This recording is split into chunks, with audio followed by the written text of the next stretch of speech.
안녕하세요, 김원준입니다. 에버랜드 사건의 경우는 삼성 계열사와 투자자들만 손해를 본 사건입니다. 예. 즉 에버랜드의 주주들입니다, 이 사람들이. 예. 그런데 이번 사건의 경우를 보면 2,100만 명이 넘는 국민연금 가입자 전체가 잠재적인 손해자가 됐단 말입니다. 손해를 봤단 말입니다. 맞죠. 그 수법을 보더라도 단순히 그 삼성그룹 내부의 문제로 해치운 게 아니라 뇌물 공여까지 해가면서 국가기관을 총동원 했다 이겁니다. 즉 한마디로 손해의 범위는 굉장히 국민 대다수로 광범위해졌고 또 수법 또한 매우 대담해졌다 이겁니다. 제가 이전에 에버랜드 사건을 수사했던 경험과 이번에 언론 보도를 통해서 쭉 느껴지는 것은 재벌들을 처벌해야 할 때 제대로 처벌하지 않으면 시간이 갈수록 그 폐해는 그 손해는 더욱 커지고 그 수법 또한 아주 악질적으로 진화한다 이러는 겁니다. 방법이 굉장히 진화한다 이거예요. 법보다도 더 앞서갑니다. 최동욱 생각이었습니다.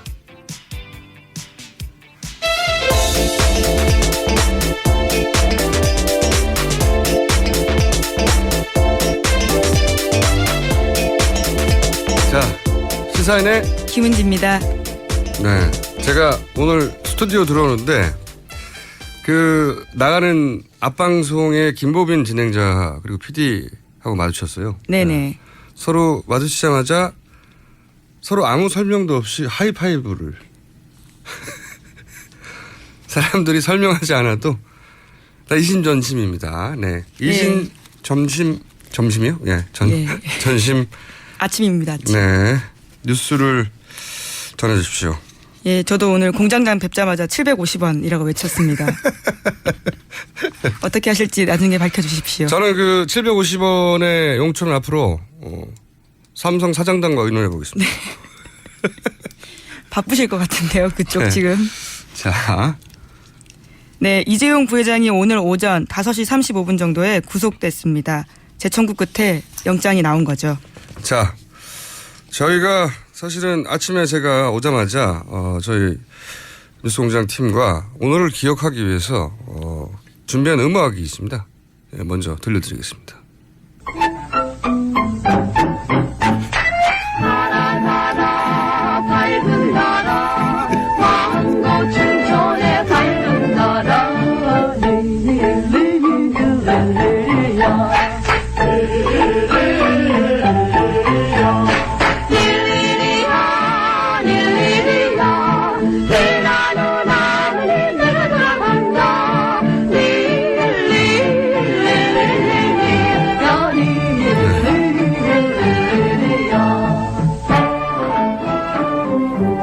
이 1953년에 네네.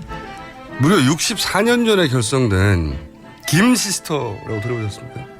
네, 김시스터의 축하 공연 닐리리아 한국 최초의 걸그룹이고요. 네, 1959년 미국에 진출한 김시스터스, 예, 미국에 진출했다고 해요. 네, 원조 한류네요. 네. 예. 하지만 이제 학계에서는 이 한국 최초의 걸그룹이 아닐 수도 있다. 네. 학계에서는 논쟁이 있습니다. 저고리 시스터스가 먼저 있었다고 하는. 아, 예. 저고리 시스터스. 전 듣자마자 이 압도적 장명 센스. 저고리 시스터스. 예. 상상력을 자극하는 어필 포인트가 있어요. 섹스 어필하다.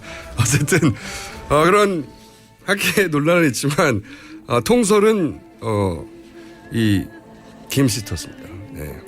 이분들이 숙자, 애자, 민자 세 분으로 구성됐고 왜 이 음악을 틀었느냐? 예. 물론 이제 제 마음을 가장 음성학적으로 잘 표현한 닐리리아, 니나노, 예. 이 가사가 들어있기도 하지만 최소한 박정희 대통령과 공모했던 1966년에 사카린 밀수 사건. 네, 그렇죠. 네, 그때는 이병철 회장이 구속됐어야 하는 거거든요. 그리고 그때 박정희 대통령과 공모했다는 게 아들에 의해서 나중에 자서전에서 밝혀졌죠. 네, 이맹희 씨가 그런 네. 사실을 밝혔죠. 대통령과 삼성 회장이 공모하여 밀수했어요 그때. 하지만 구속되지 않았죠. 그러니까 이 삼성 일가의 법적 단죄는 최소한 50년 전에 이루어져야 했던 게 반세기 동안 지연됐던 겁니다. 예, 반세기 동안 지연됐던 정의 였기 때문에 50년 전에 축하 공연을 저희가 들려드렸습니다. 김 시스터스에게 감사드리고요. 네.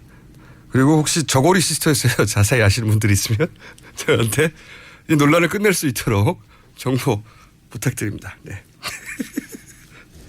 저고리 시스터스. 이 이름을 가진 그룹이 다시 나와야 된다고 봅니다, 저는. 자, 제가 개인적으로 이런 500원짜리 내기를 잘해요. 네네. 잘해서 잃어본 적이 없습니다, 거의. 농담이 아니고. 예를 들어서 MBC 나는 가수다 방송 크게 화제가 됐을 때 1등 맞추는 거 가지고 화제가 많이 됐잖아요. 네. 제가 그때 윤도현 씨 방송에 나가고 있었는데 딱 한 번을 제외하고 다 맞췄어요, 1등을. 그러셨어요? 네. 예, 예. 이거는 뭐 신기 이거 상관이 없고 원래 원래 그 투표를 했었잖아요, 현장에서. 근데 이제 우리가 대중이 많은 사람이 참여한 투표를 할 때는 단순히 노래도 중요하지만 노래 때문만이 아니라 스토리가 있거든요, 그 안에. 어떤 스토리가 사람을 움직이는가 하는 관점에서 보면 대중 선거는 예측이 가능합니다. 그래서 한 번도 돈을 잃은 적이 없어요. 750원을 이런 참담한 마음을. 참담한 마음. 예. 네. 근데 웃고 계시는데요? 참담한 마음을 삼성 사장단과 함께 나누도록 하고, 예.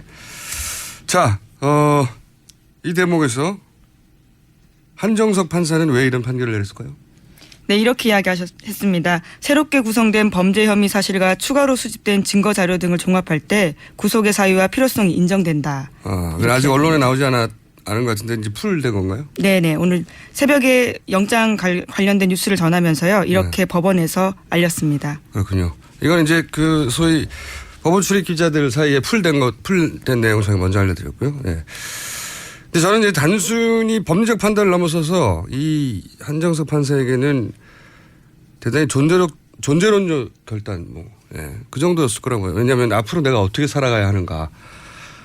그런 질문을 스스로 끊임없이 하지 않았을까 하는 생각이 들고, 또 법리적으로는 제가 듣기로는 특검팀이 이렇게까지 했는데 다른 거 다 제끼고 올인했다고 해요. 이렇게까지 했는데 이걸 빠져나갈 수 있는지 두고 보자 하는 정도로 칭칭 감았다라고 표현하던데, 윤석열 팀의 승리라고 봅니다. 또 한편으로는 어떤 의미에서는 대통령 구속보다 더 어렵다. 대통령은 생각해보세요. 구속된 사람 많아요. 예, 그렇죠. 전례를 보면요. 네. 대통령 구속보다 어렵다고 했었던 삼성 총수의 첫 구속입니다. 첫 구속이죠. 예. 78년인가 9년 됐어요. 예. 지금까지. 자, 이 대목에서 저하고 내기를 했었죠. 이정열 전 부장판사를 연결해서 한번 짚어보겠습니다. 의미를. 안녕하십니까? 좋은 아침입니다. 좋은 아침입니다. 네. 뭐 슬픈 아침인 분들도 있겠죠, 물론. 예. 그런데 그렇죠. 제가 생각하기에는 절대 다수에게 좋은 아침일 것 같은데. 자, 어제 저하고 이제 인터뷰하실 때 저는 네.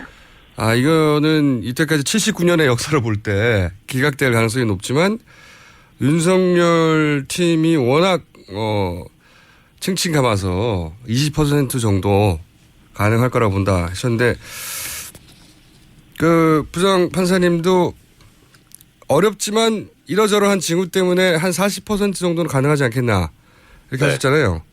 네. 자, 그걸 다시 한번 설명해 주십시오. 어떤 청신호를 40% 읽으셨는지. 두 가지였었는데요. 첫째는 김기춘 전 비서실장과 조윤선 장관이 네. 두 사람이 한꺼번에 다 구속된 점. 예. 그러니까 둘 중에 한 사람 내지는 두 사람 다 기각되지 않겠느냐라고 비관적인 생각을 했었는데, 오히려 그게 더 의외였을 정도로 두 사람이 다 구속됐었다는 점 하나 하고, 그게 이제 그다음에 거꾸로 이재용 부회장의 1차 영장 실질 심사에서 기각된 것의 후폭풍이 아닐까. 그렇죠. 그렇죠. 그러니까 법원이 그 영향을 받았다라고 이제 네. 판단하신 거죠. 네. 그리고 또 하나는 당초에 구속영장 청구가 기각됐던 최경희 이화여대 전 총장 네. 예, 이 부분에 대한 재청구 그 영장이 발부가 된 점, 요 두 가지였었습니다. 네. 근데 이제 예. 그 영장 발부, 두 영장 발부를 보시면서 이것은 통상적으로 법원은 영장 실심사하는 사람들은 어쨌든 법원 내에서도 엘리트고 서울중앙지법에서는 네. 그분들이 자존심도 강하고 해서 본인들이 내렸던 결정에 대해서 뒤집는 경우가 잘 없고 더군다나 이렇게 큰 네. 사건일 경우에는 한 사람의 이름은 나오지만 세 사람이 미리 얘기하기 때문에 그렇죠. 예, 이미 다 얘기됐던 걸 다시 뒤진다는 건 자기 자존심도 허락하지 않는 일이다. 네. 근데 그걸 뒤엎는 정도의 후폭풍을 법원에서도 느낀 게 아닌가 이렇게 이제 말씀하셨잖아요. 네, 그렇습니다. 예. 네, 그것이 국민의힘이 아니라면 사실 이게 설명이 안 되는 부분이었거든요. 그래서 조심스럽게 좀 이재용 부회장에 대한 구속영장 발부도 가능성이 좀 있지 않겠나 했는데 그래도 솔직히 많은 국민들도 그러시겠지만 네. 아직 법원에 대한 믿음이 이렇게 있지는 않은 상태예요. 그러니까 사법부에서 쭉 부장판사까지 하셨지만 사법부 내의 이제 분위기라든가 특유의 자존심이라든가 특유의 내부 논리로 볼 때 그럼에도 불구하고 이게 여론의 영향을 잘 안 받아 판사들은 이 정도 되면 하셨고 이번에도 그러지 않을까 싶었는데 이번에는 이제 그걸 넘어서는 영향이 있었던 거군요. 말하자면. 이재용 부회장만 놓고 보면 그렇긴 한데요. 네. 이 지금 같이 영장 청구된 그 박상진 사장의 구속영장 청구 기각 사유를 보면 아직도 정신 못 차렸구나. 그건 왜 그렇습니까? 그리고 그러니까 이재용 부회장도 사실 발부하기 싫은데 어쩔 수 없이 한다라는 그런 그 뉘앙스가 상당히 많이 좀 감지가 됐었습니다. 보니까. 그러니까 이유는 그 박상진 박상진 사장 구속영장 청구 기각 사유를 보면 피의자의 지위와 권한 범위, 실질적 역할 등에 비추어 볼 때 구속의 사유와 필요성을 인정하기 어렵다. 이렇게 지금 나왔는데요. 보통 이런 경우에는 그러니까 지금 이 박상진 사장의 역할이라는 것이 이재용 부회장과 공모 관계 내지는 최소한 방조인데 그런데 액수라던가 내지는 그 삼성의 구조 그리고 이 사건의 어떤 중대함을 보면 권한 범위나 실질적 역할이 적다는 취지잖아요. 이게 이 말만으로는 그렇습니다. 예. 그렇죠. 그러면은 이재용 부회장이 거의 다 했다는 얘기가 됩니다. 이게.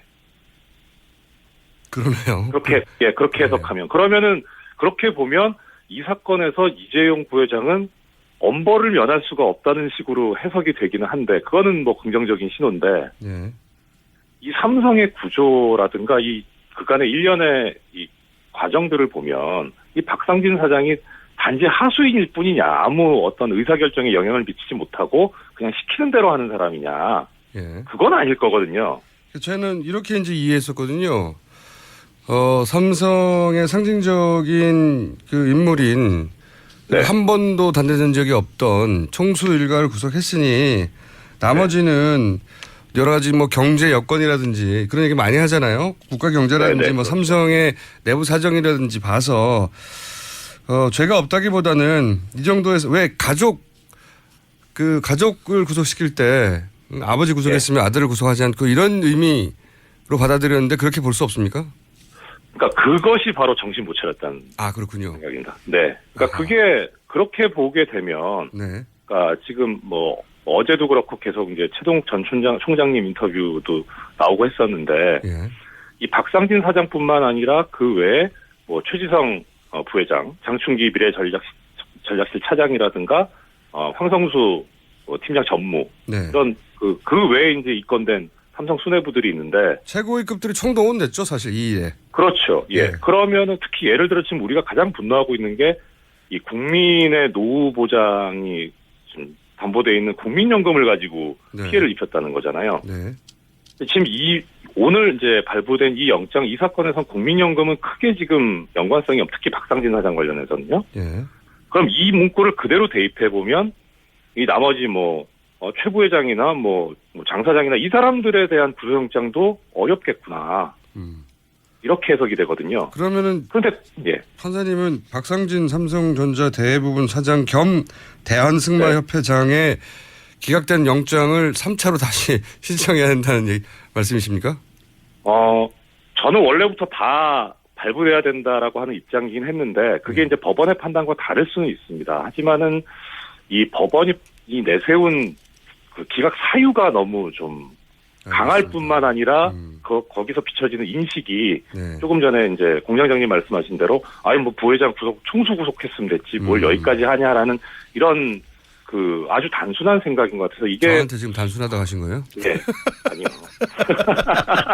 하여튼 그런 논리 정도로 법원이 풀어준다는 게 말이 안 된다. 이 엄중한 사안에 대해서. 그렇죠. 그러니까 아직 지금 국민의 목소리가 무엇이고 생각이 무엇인지에 대해서 제대로 파악을 못하고 있을 뿐만 아니라 오히려 전에 그 1차 이재용 부회장 영장 기각했었던 거에서 나온 자존심. 그러니까 이걸 어떻게 엎어야 되는데 어떻게 없는 명분을 어디서 찾을 것이냐 했을 때 그것이 박상진 사장 영장 기각 사유에 나온 게 아닌가. 저는 그렇게 해석이 됩니다. 알겠습니다. 냉정하게 보자면 아직도 절반에 이르지 못한 정의다 이렇게 보시는 거군요. 네, 아직 멀었습니다. 아직 멀었다. 갈 길이 멀다. 네. 그 충분히 납득이 되고요. 하지만 일단 일일이 한번 하고요. 그렇죠. 좋은 건 좋은 거죠. 네. 이거 정말 대통령보다 구속이 어렵다고 했었어요. 저는 이런 얘기 많이 들었습니다. 네, 맞습니다. 네. 네. 그게 한 곱이 넘어갔다는 게.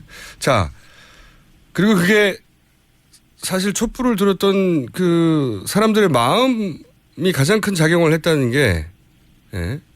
그거를 사법부에 계셨던 분으로서 웬만해서는 그 여론의 영향을 받지 않고 그러기엔 너무 자존심이 센 사람들인데 받았다고 하시니까. 네. 촛불을 들었던 한 사람으로서 기쁩니다. 자, 이게 박근혜 대통령 탄핵 심판에도 영향을 준다 주지 않는다 여러 가지 말들이 많은데 네. 이 판사들의 마음 있지 않습니까? 뭐 헌재에 계신 분도 결국 평생 판사하셨던 분들이니까요. 판사의 마음의 감정이입을 해보시면 어떻습니까? 법리를 떠나서. 이 사건 자체는 탄핵 심판에 영향이 없을 겁니다. 그러니까 네. 1차에 그 이재용 부회장 영장 기각됐을 때도 이게 탄핵 심판에 영향이 없듯이, 네. 그러니까 특검이나 일반 법원은 일반 법원이고 헌재는 헌재고요. 저는 분명 그렇게 법리적으로나 그렇게 생각을 하는데 네. 제가 말씀드린 건데 어떤 심리적 영향. 지금 사실 이재용 부회장을 구속시킨 것도 물론 뭐 특검팀에서 제대로 했고 박수받아 마땅하긴 하지만 그 요인 중에 하나가 그 판사들의 자존심을 넘어서는 정도의 압박이 있었다. 촛불을 든 사람. 누구 한 사람 멱살을 잡지는 않았지만 그런 압박이 있었다 하고 하셨잖아요. 네. 그런 영향은 없을까요? 이 헌재는. 헌재 재판관 안 해보셔서 잘 모르시나? 결과까지는 모르겠습니다만 적어도 지금 이제 헌법재판소에서 탄핵 심판을 더 이상 그 대통령 측의 지연 전술에 말리지 않고 네. 신속하고 엄정하게 처리하겠다는 뜻을 표명을 했지 않습니까? 예. 그 의지에는 좀 탄력을 받고 어떤 동력이 될 수는 있을 거로는 생각하는데 결과에 영향을 미치는 저는 결과는 어차피 8대 0으로 인용이라고 생각하고 있거든요. 천하 없어도. 그것이 이제 법을 공부하신 분들은 대부분 그렇게 생각하시던데 네. 정치를 오랫동안 하신 분들은 또 그렇게 생각하지 않는 경우도 있어요. 그렇죠. 예. 네. 막 그런 말씀들 많이 하시더라고요. 예. 법으로야 그런데 이게 이제 헌재가 정치 재판인데 정치적 영향을 받지 않을 수 없는데 정치권에 있는 분들은 탄핵의 대상이 된 세력이 가만히 있다는 건 상상할 수 없다. 뭐 이런 얘기 하도 많이 하니까요. 그렇죠. 네. 오늘 여기까지 하겠고요. 네. 네, 주변 분들하고 하이파이브 많이 하시기 바랍니다. 감사합니다. 예. 예, 좋은 하루 보내십시오. 네, 지금까지 이정렬 전 부장판사였습니다. 제가 이분과 인터뷰를 참 많이 했는데 이렇게 기분 좋아하시는 건 처음 봤네요. 네. 자, 나머지 뉴스들 많으니까 짚어볼까요? 네, 청와대 압수수색은 무산됐습니다. 서울행정법원은 어제 청와대 압수수색을 막는 청와대 처분을 취소해달라라는 특검에 신청을 각하했습니다. 그렇군요.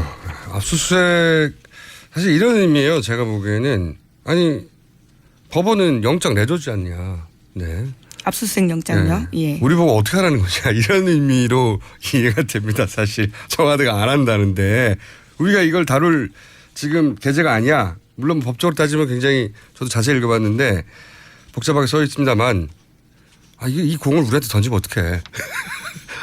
영장 내줬잖아. 특검이 알아서 해. 이런 의미입니다. 압수수색 못하겠군요. 이 압수수색을 위해서 필요하다고 그 통화 기록들.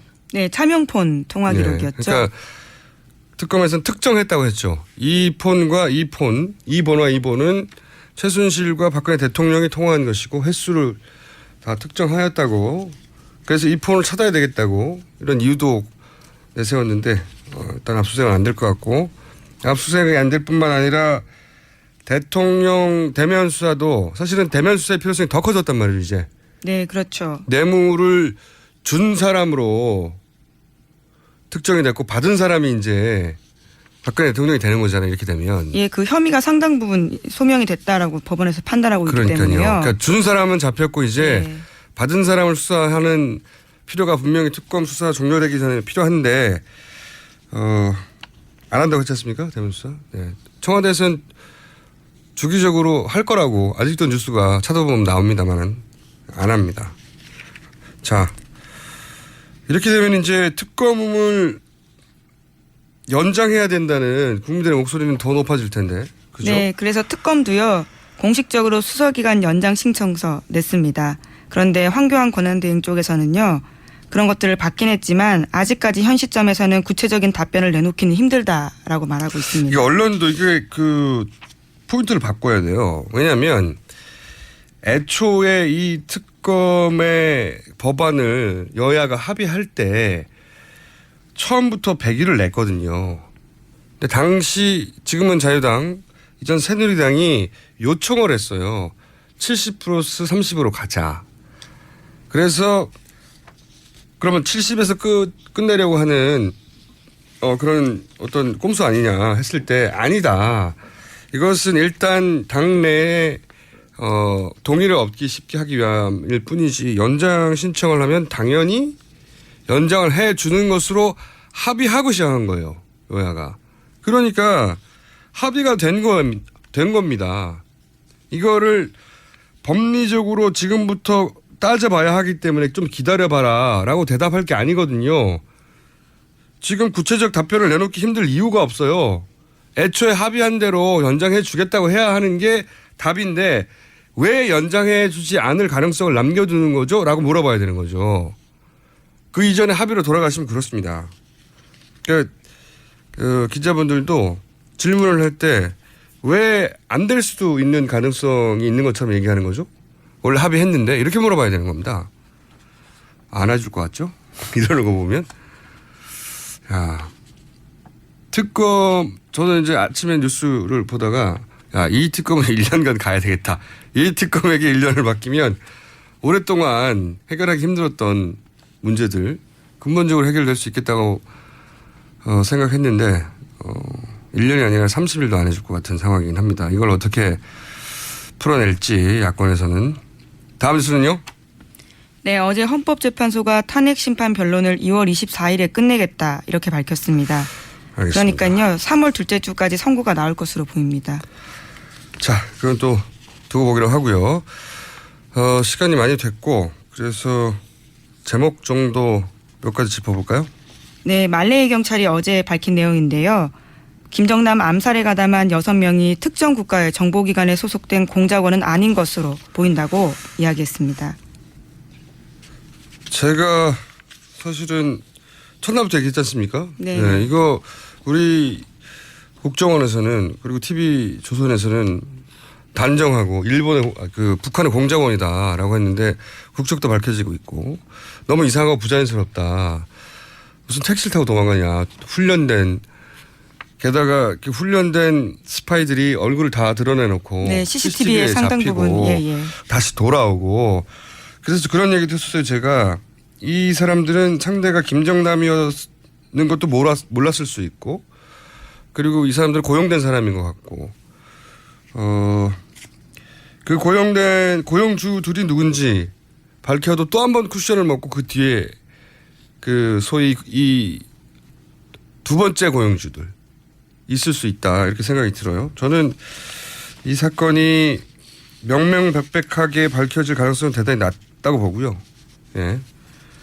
여하간 첫날 TV조선과 그 다음날 아침에 국정원이 했던 여러 가지 정보 보고들 또 특종들은 말이 안 되는 걸로 지금 밝혀지고 있습니다. 그렇다고 가장 뒤에 북한이 없다는 얘기가 아니라 그런 단정이 아니라 애초 TV조선과 그리고 우리 정보당국이 그리고 언론들이 호들갑 떤 것과는 거리가 멀게 지금 그림이 그려지고 있습니다. 예.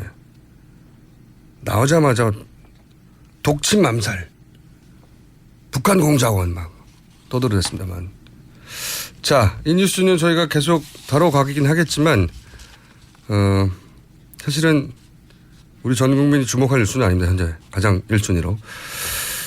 다음 뉴스는 제목 하나 정도 더. 네. 네, 어제 형사법정에서요. 박 대통령과 정호성 전 비서관 사이의 전화통화 내용이 일부 공개됐는데 박 대통령이 총리 담화 내용 어떻게 됐냐라고 물어보니까 정호성 전 비서관이 선생님과 상의했다 이렇게 이야기는 하는 내용입니다.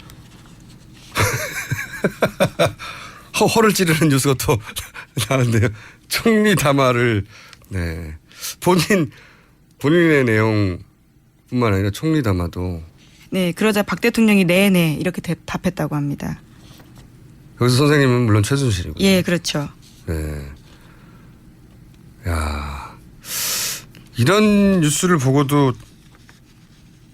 주말에 박 대통령은 아무런 죄가 없다고 성조기와 이런 거 들고 나오시는 분 성조기 하니까 또 생각났네요. 이재용 부회장 영장 실질 심사하는데 들어가는데 성조기 들고 왔어요. 또 그분들이. 예, 법원 앞에서. 이재용 부회장하고 성조기가 무슨 상관입니까? 진짜. 그 뉴스 그 사진 보고 정말 황당했는데 거기 이재용 부회장과 성조기라니요. 정말 황당합니다. 여하간 성조기를 들고 나가시는 분들은 제 방송을 안 들을 것 같긴 한데 총리 담화도 대통령이 최 선생하고 상의했답니다. 네, 이렇게 녹취가 나왔네요. 이런 내용을 처음 들었던 검찰이 좌절했다고 표현했던가요? 초반에 검찰 조사에. 예, 그런 내용이 나왔었죠. 네, 대통령이 이렇게까지 무능하냐 싶어서 이런 녹취를 처음 들었던 검찰들이 충격을 먹었다고 했는데 지금은 저희도 충격을 안 받습니다. 그런데 처음 봤던 사람이 아니 대통령이 총리 담화 내용을 최순실한테 듣고 오면 어떡해 이런 충격을 받았겠죠. 오늘 여기까지 하겠습니다. 시사인의 김은지였습니다. 감사합니다.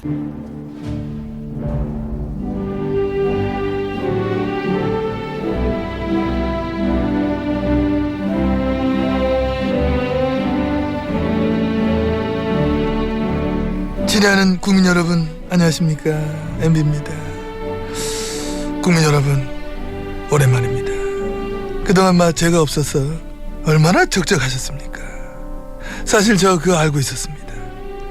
와, MB 안 나오냐, 우리 MB 어떡한 거냐, MB 없으니까 이건 뉴스공장 재미가 없다, 딴 데 확 돌려뿐다 이거 하면서 아주 게시판이 시끄럽고 엄청 뜨거웠던 데 잘 알고 있습니다. 한 건 있었습니다. 한 건. 그 MB 어디 갔냐고 그 한 분이 물었어요. 진짜 제가 다 찾아봤습니다. 그 시간이 많아가지고 제가 다 찾아봤는데. 저기요, 저 하시던 거 계속 하시고요. 그 한 건이 그러냐 하지 마시고 제발 그 내 얘기하는데 자꾸 나와가 숟가락 얹지 마요. 나 요즘 내 민감해. 민감은 무슨 그 같이 노는 처지에. 여보세요. 참. 지금 그게 아니잖아.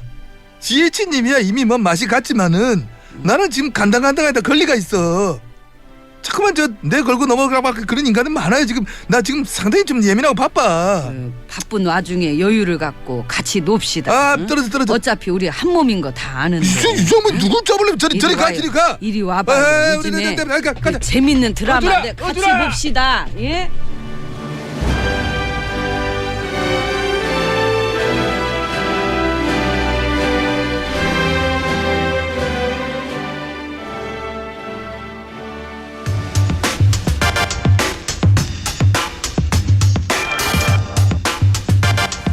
자, 첫 번째 인터뷰입니다. 박영수 특검 성범죄 징계, 박한철 전 헌재소장 박 대통령 탄핵 소추가 위헌이라고 했다. 처음 들어보시는 뉴스죠. 가짜 뉴스들입니다. 최근 이 가짜 뉴스가 아주 기승입니다. 이 관련해서 국회 토론회를 준비한 바른정당의 하태경 의원 전화 연결됐습니다. 안녕하십니까, 의원님. 예, 안녕하세요. 하태경입니다. 네. 조용히 하고 계신데 저희가 찾아냈습니다. 자, 대단하십니다. 네. 하태경 의원이 가짜뉴스 국회 토론회 준비한다는 걸 알고 있는 방송국이 잘 없어요, 의원님. JTBC가 알더라고요. 그래요? 자, 예. 법정 구속이 됐습니다. 이재용 부회장. 예. 일단 이 얘기를 잠깐 해주시죠. 어떻게 평가하십니까? 이게 이제 뇌물죄잖아요. 뇌물죄를 이번에 법원에서 인정을 한 겁니다. 그 의미는. 근데 이제 뇌물죄가 크게 두 가지가 있는데, 삼자 뇌물죄하고 또 이제 최순실 본인 뇌물죄가 있는데요. 이제 어딥니까? 독일에서, 네. 말 사준 거. 네. 말 사준 거는 그게 한 35억 되는데, 그건 이제 최순실 본인에 대한 뇌물죄로 돼 있고, 네. 그다음에 위르 K스포츠재단, 그다음에 장시호, 유명한 장시호 동계스포츠재단에 보낸 돈 한 300억 됩니까? 대략. 그거는 이제 삼자 뇌물죄가 돼 있습니다. 네. 삼자 뇌물죄라는 거는 이제 박근혜 대통령도 뇌물과 관련이 있다는 그렇죠. 것이기 때문에 이 부분은 이제 박근혜 대통령 탄핵 사유에 뇌물죄 부분이 들어갈 수 있는 그런 가능성이 아주 높아진 그런 판결이라고 보여집니다. 네, 그러면 이제 당연히 특검 연장이 돼야 되는데 이런 성과를 내고 있는, 그런데 특검 연장을 황교안 대통령 권한대행이 하지 않을 가능성이 굉장히 높지 않습니까? 지금 상황으로 봐서는. 근데 그거는 이제 본인의 대선 출마랑 좀 관련이 있을 것 같아요. 이게 왜냐하면 본인이 이 대선 출마를 하면 네. 특검 연장 거부를 할 것 같고요. 만약에 출마를 안 하면 연장시킬 수도 있다고 봅니다. 왜냐하면 이제 출마를 하게 되는데 특검이 연장이 되면 이제 탄핵 이후까지 특검이 계속되는 거거든요. 네. 그렇게 되면 이제 지금 탄핵이 한 3월 초 정도로 예상이 되고, 그럼 특검은 또 한 달이니까 3월 말까지 되는 거 아닙니까? 네. 그러면 이제 계속 특검 관련 뉴스가 나와서 황교안 본인에게 불리하다고 생각할 수밖에 없죠. 그래서 황교안 대행의 방금 말씀드린 대통령 출마 여부와 좀 관련이 있을 것 같고, 그럼에도 불구하고 이번에 특검이 이제 이재용 구속을 시켰기 때문에 네. 연장을 거부하면 굉장히 큰 저항에 부딪힐 것 같습니다. 근데 이제 뭐 그런 큰 저항, 지난 탄핵안 통과시킬 때 생각해 보시면 뭐 엄청난 저항, 국민들이 막 200만씩 길거리에 나와도 그래도 당시 새누리당은 탄핵 안의 통과에 대해서 반대했지 않습니까? 그러니까 황교안 대행도 그런 저항은 당연히 예상되지만 그럼에도 불구하고 거부할 것 같다는 전망이 우세한데, 만약에 이럴 경우 바른정당 차원에서는 어떻게 대처하실 생각인지 계획이 있습니까? 황교안 대행에 대해서요? 네, 거부권 행사 연장이 안 된다면. 연장이 안 된다면은 뭐 저희들도 황교안 규탄에 나설 수밖에 없죠. 규탄을 하시는데 특검은 어떻게 연장시킬 수 있을까요? 특검은 사실상 그럴 경우에는 네. 어렵죠. 어렵고 예. 검찰 그때는 뭐 행정적으로는 그렇습니다. 행정적으로는 예. 검찰에서 다시 이 특별수사본부를 구성하는 수밖에 없지만 어쨌든 그럴 경우에 황교안 대행이 제2의 박근혜가 될 수가 있는 거죠. 이건 어떻습니까? 물론 지금 정세균 국회의장이 직권상정에 대해서는 굉장히 소극적이고 그 자체를 잘 행사하려고 하지 않는 성향의 분이긴 한데, 여차저차 직권상정이 된다면 바른당 입장에서는 연장의 찬성표를 던질 분들이 얼마나 될까요? 100%죠. 연장 자체는. 예, 특검 연장에 대해서 우리 바른당 당론으로 네.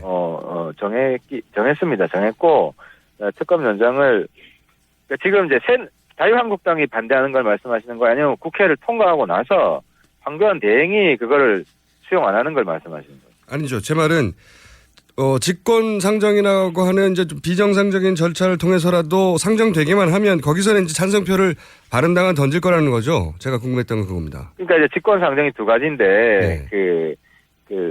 사당 사이에 충분히 사전 협의를 하고 했는데도 불구하고 억지로 이 자유한국당이 반대할 경우에는 네. 우리가 국민의 뜻을 따라서 네. 그럼 이제 표결에 들어가는 것이고요. 그리고 네. 특검 연장은 직권 상정을 하기에는 좀 부자연스러운 게 이미 한번 통과됐잖아요.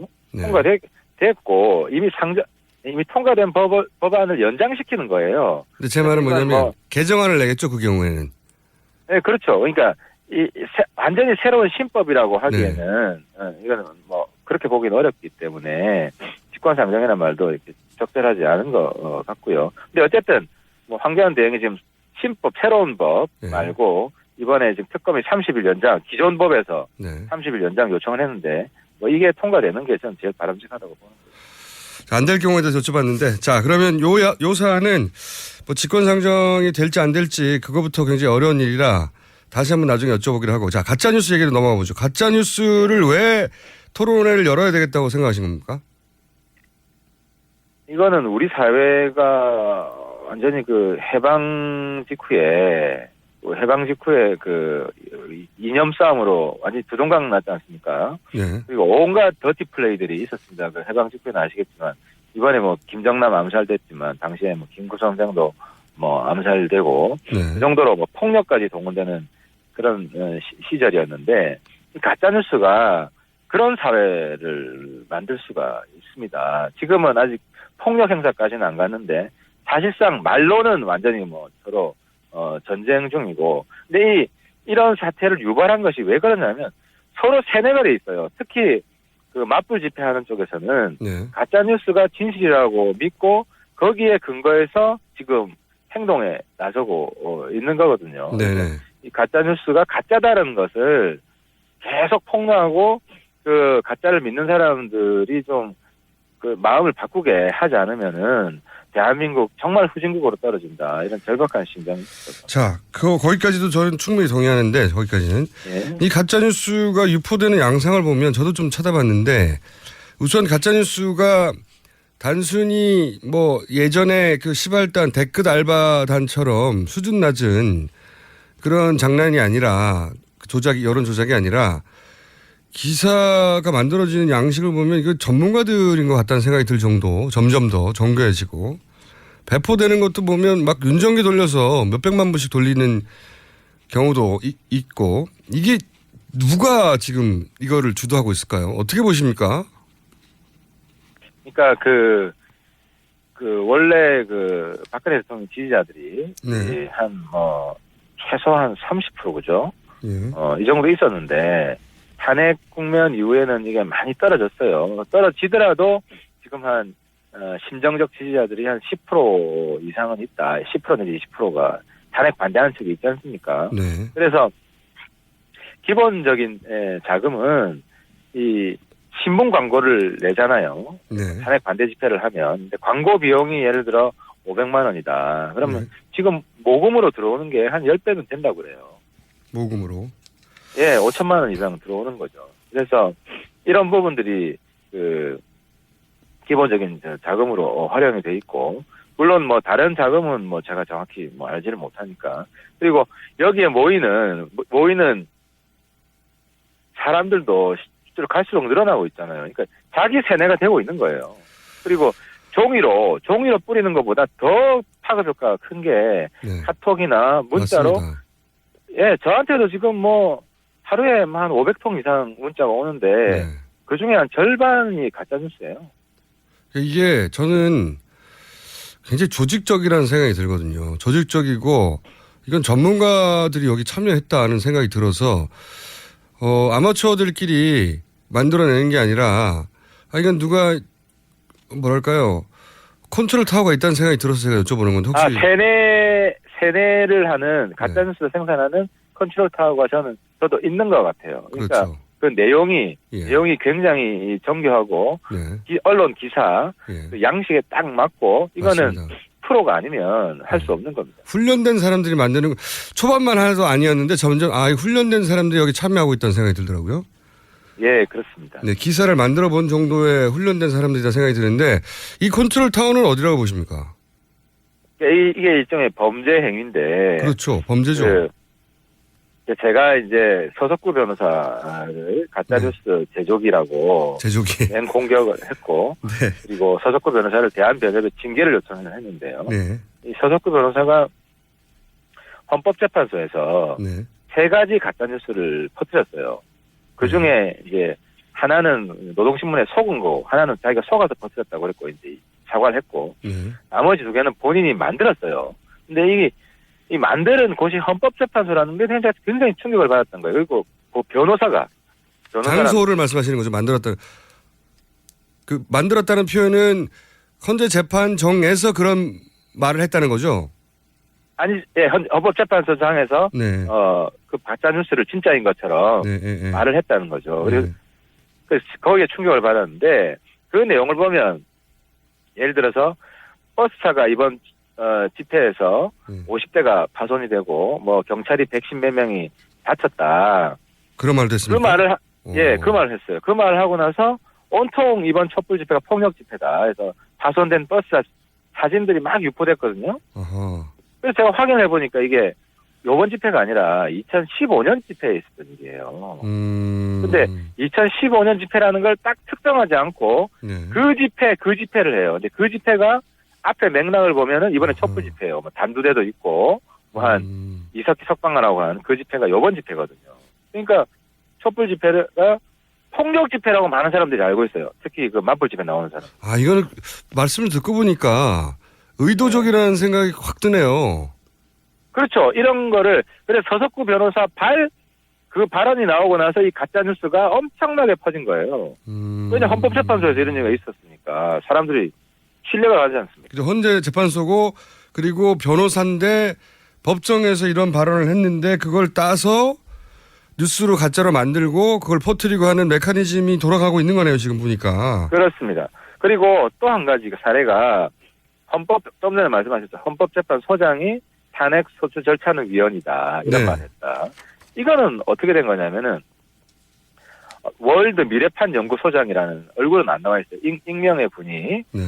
헌재 소장 사진을 바탕에 깔고 예. 유튜브에 자기 그 방송을 만들었어요. 근데 거기에 헌재 소장 사진을 깔고 그 만든 사람은 헌재 소장이라고 안 하고 어떤 사람이 탄핵 소추 절차는 위헌이다라고 발언하는 걸 소개를 합니다.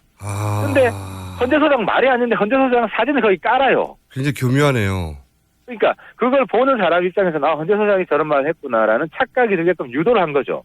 그리고 나서 그리고 나서 2차로 헌재 소장이 탄핵 소추 절차는 위헌이라고 했다는 가짜 뉴스가 막 퍼지는 거예요. 가짜 소스를 만들고 의도적으로 그걸 그렇죠. 베이스로 가짜 뉴스를 만든 다음에 또 누군가가 그걸 조직적으로 유포하고.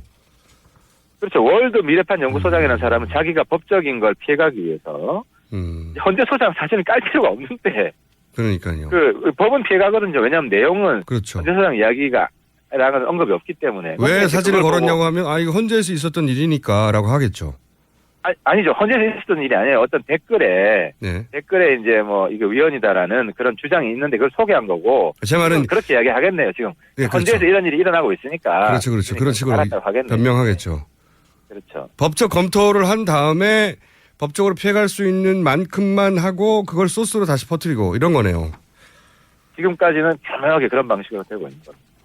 근데 이게 퍼져나가는 정도나 뉴스가 만들어진 정도나 혹은 그 전문성으로 볼 때 컨트롤 타워 없이는 안 될 것 같아요. 정말로. 예, 그렇습니다. 이거 어디라고 생각하십니까? 그래서 이 부분은 가짜뉴스 진원지. 그래서 제가 요거 하나 있고 또 황당한 게 박영수 특검. 성추행 범죄자다. 네네. 하는 것도 이제 가짜뉴스고 이거는 이제 윤리적으로 파탄시키기 위해서 특검을. 그런 거죠. 하고 있는데 그래서 저는 박영수 특검도 그렇고 박한철 소장 두 분이 이걸 명예훼손으로 고발해 줬으면 좋겠어요. 조사를 하게 경찰이. 예, 본인들이 고발을 해야 이것도 언론에서 크게 좀 날 수가 있고, 그래야 이 범죄의 진원지가 어딘지, 배후가 어딘지 명확히 수사를 할 거 아닙니까? 맞습니다. 그래서 예, 그 부분이 좀 본인들의 결단이 좀 필요하다고 제가 생각하고 이 자리에 좀 촉구를 합니다. 그것도 그거지만 의원님이 짐작하시는 컨트롤 타워는 없으십니까 혹시? 예, 그 부분은 제가 특정하기는 좀 어렵습니다. 아직까지. 네, 짐작은 가시는데 방송에 말씀을 하시긴 어렵다는 거죠. 아닙니다. 저는 짐작감은 때립니다. 근데 아직까지는 뚜렷하게 어디라고 좀 말하기가 좀 어렵습니다. 사실 이런 정도로 하려면 그건 압니다. 이 가짜 뉴스가 막 네. 확대되는 유통. 예. 유통의 진원지는 그 친박 사이트예요. 친박 사이트. 예. 친박 사이트고 심지어 친박 사이트에서는 예. 박근혜 대통령이 북한에 쓴 김정일한테 쓴 그 편지를 예. 문재인이 쓴 편지라고 바꿔가지고 퍼뜨렸다가 아무튼 개방신을 당한 적이 있죠. 그래서 이 친박 사이트가 지금 그 유통 진원지 역할을 하고 있습니다. 유통의 진원지는 거기다. 제작의 컨트롤 타워는 아직 모르겠다. 의원님. 네, 생산의 진원지는 아직 수사를 해봐야 돼요. 저희도 관심을 계속 가지고 이 사안을 같이 한번 추적해보죠. 오늘 여기까지 하겠습니다. 예, 감사합니다. 네, 지금까지 바른정당 하태경 의원이었습니다.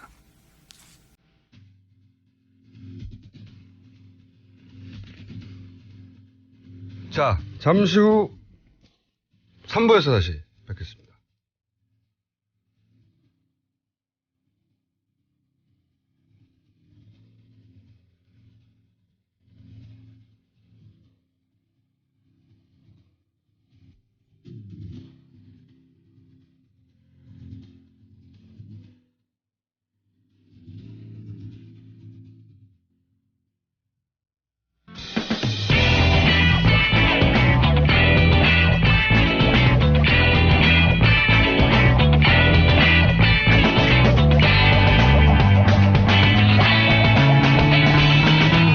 김어준의 뉴스 공장.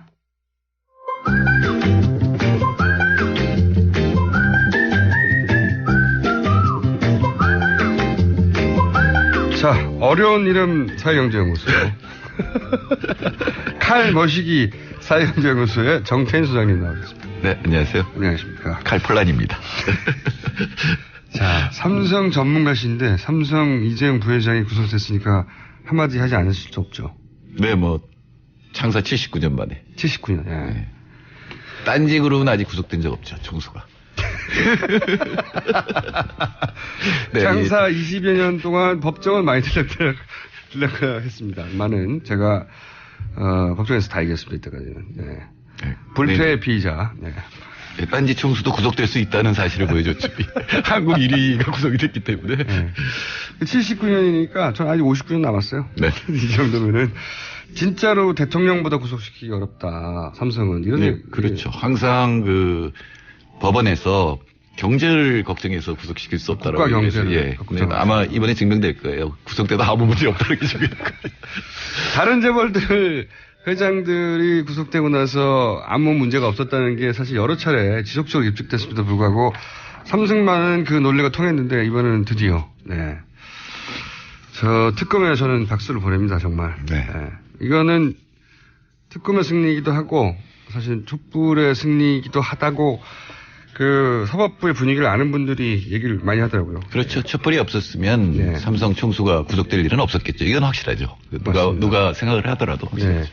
사법부 엘리트 뭐 어느 집단 엘리트도 마찬가지지만 자존심이 워낙 강하고 네. 자신이 법에 대해서 가장 잘 아는데 자신이 법리적으로 이렇게 판단했는데 잘 법도 모르는 사람들이 떠드는 거 신경 안 쓴다고 하더라고요. 네네. 법 조문에 따라서 판단했다고 본인들은 항상 주장을 하고 실제로 그렇게 생각할 거예요. 네. 근데 뭐 이번에는 촛불 민심이라는 게 워낙 크니까. 그게 이제 그 자존심, 그러니까 법원을 넘어가서 자존심을 넘어서서 아 이것이 나의 인생 전체에 미칠 영향에 대해서 그렇게보다는 사실 네. 법이라고 하는 것도 결국은 사회 전체를 반영하는 거잖아요. 그러니까 뭐 당연한 그렇다더라도 판결이라고 저는 보여집니다. 존재론적 네, 예. 고민을 했을 겁니다. 앞으로 나는 이 판결 이후 어떻게 살아야 하는가 그런 고민을 하지 않았을까. 자, 저희 작가들이 이걸 꼭 물어보라고 하더라고요. 저는 왜 이걸 물어보라고 했는지 몰랐는데 최근에 이제 자유한국당 대선 후보 영입 1호 아마도 임명진 위원장이 깜짝 놀랄 후보라고 했던 게 이분이 아닌가 싶은데 김진 전 중앙일보 논설위원 영입에 대해서 꼭 물어보라고 하던데 왜 물어보라고 하는 거죠? 예, 제 이름을 네이버에 검색 엔진에 치면 김진 논설위원도 같이 나와요. 왜 이제 대통령 후보죠. 왜 연관관계가 이게 몇 번 그 토론회에서 만났는데 TV 토론회에서 네. 근데 뭐 이제 저를 지지하는 쪽에서 볼 때는 네. 완벽하게 이렇게 뭐랄까 제압했다 뭐 이런 걸로 나오는데 뭐 이런 겁니다. 가령 좀 과한 주장을 많이 하시는데 예를 들어서 그러니까 노동당 쪽에서 누구죠? 우리 대통령 후보로 나와서 네. 박정희 대통령 이정희 후보가 이정동이 아니고 통합진보당. 네, 통합진보당일 때 이정희 후보가 이제 삼성 노동자 얘기를 했거든요. 백혈병으로 죽은. 네. 사실 삼성의 가장 큰 문제 중에 하나가 그 삼성 백혈병 얘기거든요. 네네네. 근데 그 얘기를 한 명 죽은 거 가지고 왜 그러느냐. 네. 그때 이미 59병 죽었고 사실은 네. 박사 과정에서 제 전공이 반도체 산업이었거든요. 그러셨군요. 예, 반도체 산업이 굉장히 위험한 산업이거든요. 이게 뭐냐면 합선이 안 일어나기 위해서 화학물질을 계속 써야 돼요. 아하. 그래서 IBM이 이미 80년대 문제가 됐던 건데 그런 걸 모르면서 이제 반도체 산업이 깨끗한 산업이라고 생각하니까 뭐 그런 거에 대한 지적을 한 걸 가지고 이제 정태인 측은 김질이 나오죠. 인수분해를 시켜주셨구나. 예, 예. 뭐 저번에 지난주에 김어준 총수도에 누구 한 명 인수분해 시켰잖아요. 뭐 그런 얘기입니다. 인수분해를 시켜주셔가지고 검색 그렇군요. 저는 이제 그런 생각도 또 들어요. 그 삼성 이재용 부회장 구속시킨 게 촛불의 힘인데 더 근본적으로 들어가면 딱 한 사람만 뽑아라. 공이 어디에 있는가. 79년 삼성 역사를 철벽방어를 무너뜨린 당사자가 누구냐? 최순실이라고 봅니다. 철벽 방어해 왔는데 거기에 철벽 방어로는 그 철벽 방어로도 안 되는 제가 구멍을. 여태까지 출연하면서 김어준 총수가 제일 기분 좋은 것 같아. 지금 오늘이. 기분 너무 좋아가지고 말을 못해. 저는 이제 축하 공연도 내보냈고. 예. 50년간 사실 맞아요. 50년간 지연된 정이죠. 네, 지연된 정입니다. 이재용 부회장에 대해서 은근한 라이벌 의식이 있었어요? 아닙니다. 네, 나이대가 같긴 하지만. 예. 제가 훨씬 낫다고 생각하기 때문에 라이벌 의식은 없고요. 자, 오늘 주제는 뭡니까? 오늘은 환율 조작국, 한국이 환율 조작국으로 지정될 가능성이 굉장히 높아졌죠.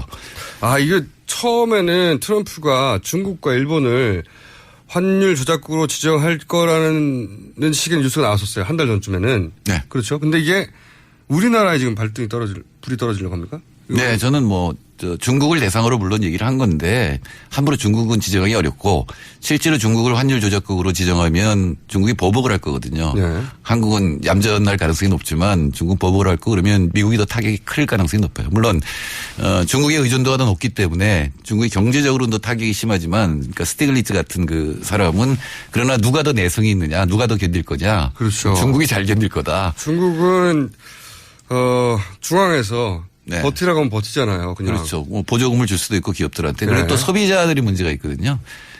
미국 소비자들이 가만히 안 있을 겁니다. 그러니까 우리도 이렇게 보면 전자기기는 전부 사실은 메이드 인 차이나거든요. 그렇죠. 그거의 관세가 높아지고 이렇게 되면 아마 소비자들이 견디지 못할 거다. 그러니까 이제 만만한 나라들이 있는데 그게 한국하고 대만이고 사실은 대만이 더 지정이 될 가능성이 높아요. 이따 얘기하겠습니다만 기준 3개가 다 걸리거든요. 근데 대만은 중국을 지금 견제해야 되는 게 미국의 외교 정책이 가장 중요한 거기 때문에 대만을 건드리지는 않을 거다. 그럼 어쨌든 대만과 중국은 물론 요즘 굉장히 사이가 좋아졌긴 하지만 어떤 양안 사이에 갈등이 분명히 있으니까. 원 차이나 펄러시라는 게 있잖아요. 그게 있는데 트럼프가 어길 것 같았는데 결국은 인정했잖아요. 네. 중국에도 인정했는데 그렇다고 해서 대만을 괴롭히지는 않을 거라고요. 그러니까 그럼 남은 나라가 어디냐? 한국이다 이렇게 되는 거죠. 한국은 만만하게 생각할 것 같아요 벌써. 왜냐하면은 압력을 넣기 전부터 우리 잘할게요 하고 네, 더 많이 사드릴게 했잖아요. 지금 더구나 일본이 그런 방식을 취하고 있기 때문에 이 아이가 한국은 하면 바로 이익을 얻을 수 있다라고 생각을 하고 있겠죠. 그러니까 만만하게 보이면 안 됩니다 사실은. 이미 만만하게 많이 보였어요. 트럼프 행정부 들어서기 전부터 들어선 직후 다 원하시는 대로 미리 해드릴게요. 이 포지션이지 않습니까? 그렇죠. 예.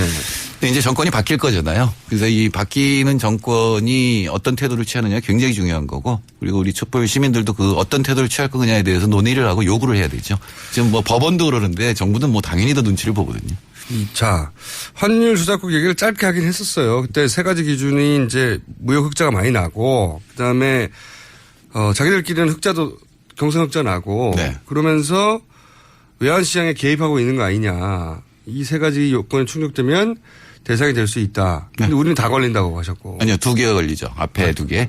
경상 흑자 안 무역 되는군요. 흑자는 302억 달러니까 200억 달러 기준을 넘었고, 그다음에 경상 흑자는 우리나라 거의 8%예요. 그것도 3% 기준 넘었고, 다만 외환 시장에 대해서 일방적이고 지속적인 개입을 했느냐, 이거는 뭐 증거도 없고 사실 아닙니다. 우리나라는 원화가 절하되는 걸 막고 있는 거지 절상되는 걸 막고 있는 게 아니거든요. 그것도 개입이라고 보지 않을까요, 근데? 아니요. 한 방향이라고 지정이 돼 있기 때문에 절하시키려고 노력했다.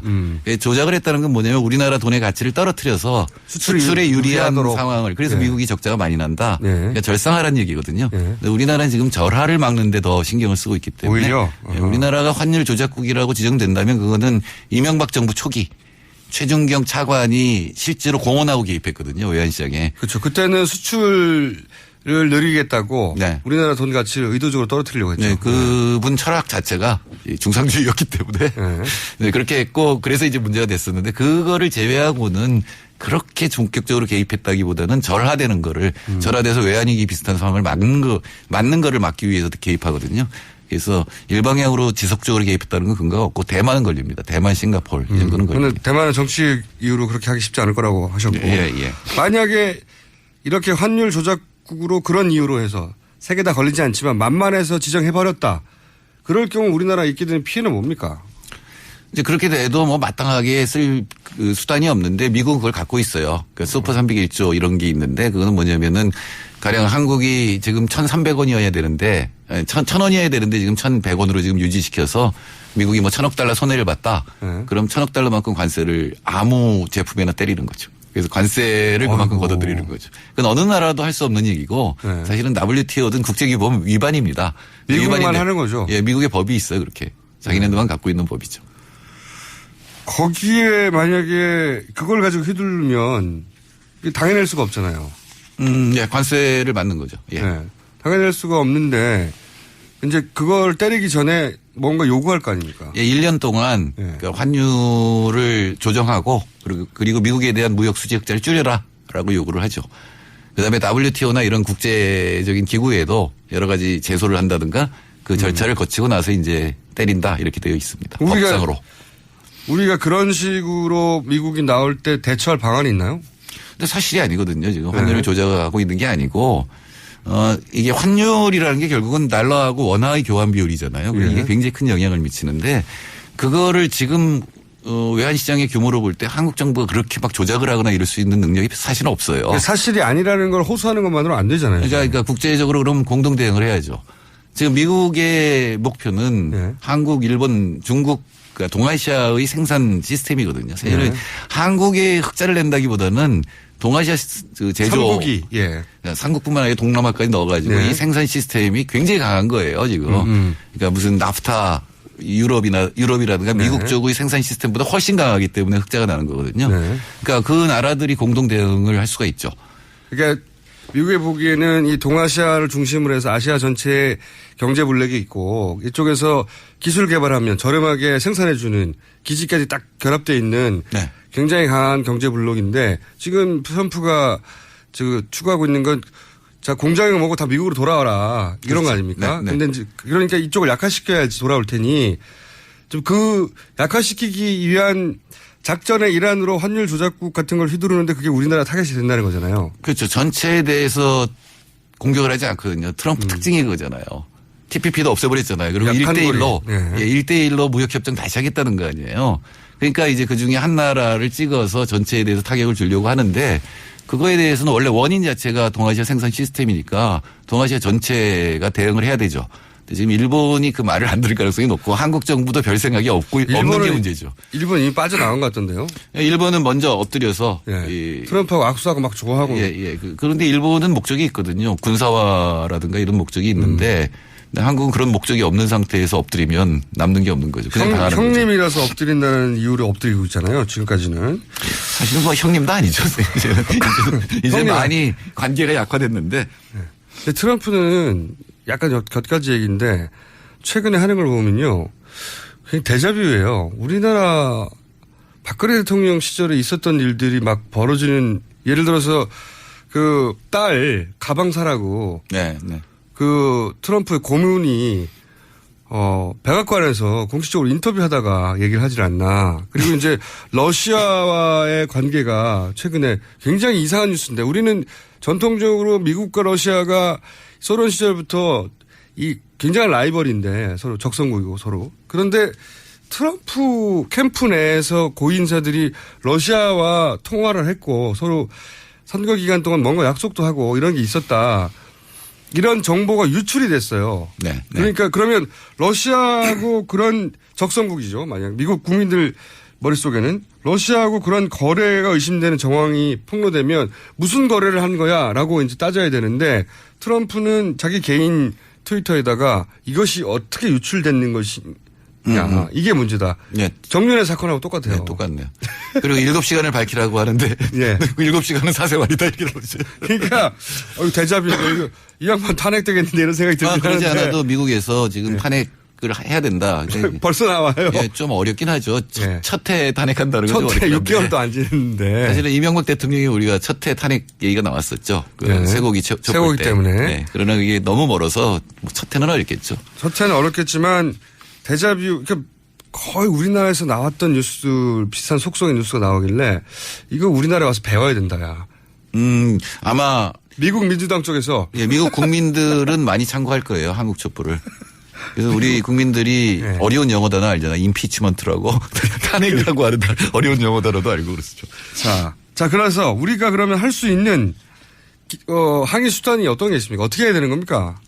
제일 중요한 거는 중국하고 공동 대응을 하는 거죠. 일본도 가능하면 같이 설득을 하고 네. 그리고 대만, 싱가포르 이게 다 지금 문제가 되거든요. 사실 대만, 싱가포르는 세 가지 다 걸려요. 네. 그러니까 그런 동남아 쪽 국가들 그리고 중국, 일본이 이 문제에 대해서 어떻게 공동 대응할 건지 WTO 제소도 있지만 같이 뭐 외교부 장관이 모여서 또는 통상부 장관들이 모여서 어떻게 할 것인지를 논의를 하는 것만 해도 중요하거든요. 리더십 진짜 필요한 일이네요. 그렇죠. 지금 우리나라는 굉장한 외교적 능력이 필요한 상태입니다. 중국하고 미국 사이에 끼어 있잖아요. 네. 중국하고 미국이 지금 여기서 붙잖아요. 그런데 어떤 태도를 취하고 두 나라를 어떻게 화해시키고 우리나라 또 같은 처지에 있는 나라들의 이익을 어떻게 도모할 것이냐라고 하는 굉장히 중요한 거, 이거는 정말 굉장한 외교적 수완 이런 것들이 필요한데. 그러니까요. 예, 뭐 지금 박근혜 정부에는 없는 건 확실한데. 그건 확실한데. 예, 다음 정부는 있느냐. 다음 정부 누구에게 이런 걸 기대할 수 있는가. 네. 그러니까 이 미국을 어떻게 상대할 것인가, 경제적으로 군사적으로 하는 자기 철학이 분명한 후보가 꼭 필요하겠네요. 그렇죠. 예. 근데 이제 어제 뉴스에 문재인 후보가 김현종 씨를 영입했다는 이제 기사가 났는데 네. 이 김현종 씨가 한미 FTA 추진한 사람이거든요. 그렇죠. 예, 네. 머릿속까지 미국 사람인 이런 사람인데 과연 물론 그 사람 한 사람만 있는 건 아닐 테지만 걱정이 되는 거죠. 걱정되는 거죠. 예. 네. 그러니까 또 하나는 이제 국제 룰을 좀 바꿀 필요도 있어요. 그러니까 처음에 WTO 전에 이 가트를 만들 때 케인즈가 흑자국에게도 벌금을 물리는 제안을 했었거든요. 왜 그래요?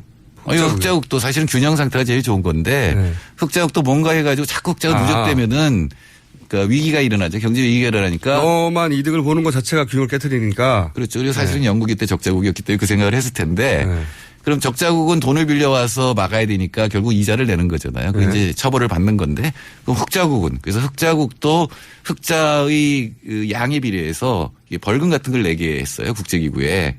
참. 그리고 그 돈을 모아서 이제 못 사는 나라를 갖다 지원하는 이런 시스템을 국제청산동맹이라고 하는 건데. 근데 이제 미국이 흑자국이었기 때문에 당시에 그러니까 그 제안은 받아들여지지 않았죠.